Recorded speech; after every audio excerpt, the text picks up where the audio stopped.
再来看国民党的台北市议员郑派君，昨暗伫面册指控，讲去年的8月1号朱学恒性骚扰，互用强的抱咧浸2届，嘛表示讲伊家己毋是唯一的受害者，嘛公开伊写的悔过书。朱学恒承认嘛暂停所有的节目通道，也毋过伊强调讲伊家己啉酒醉，啥物拢袂记记咯。 喝酒的问题是我的错，我没有说任何的借口。财神朱学恒面色沉重，为性骚扰国民党台北市议员张佩君回失礼。张佩君车被暗时透过面册指控，去年8月食饭的时阵，和朱学恒2摆强揽强斟，对方佫讲出反倒等下你明仔袂记哩。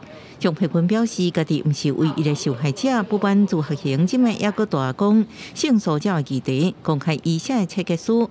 原本咧直播节目的朱学恒承认林主持性骚扰张佩君。我必须要说，这个真的是我喝到断片了，没有办法有足够的记忆跟足够的判断力。那所以，我绝对承担所有的后续后果。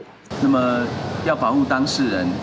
那有涉及这个需要做这个调查，当事人的态度也是非常重要的。我想这样的态度很难获得社会的接受。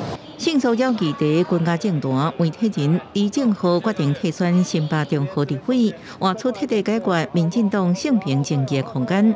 党中央尊重和挽救，希望伊坚守民主大联盟。所有那些躲在荧幕后面的键盘侠，对我肆无忌惮抹黑的人。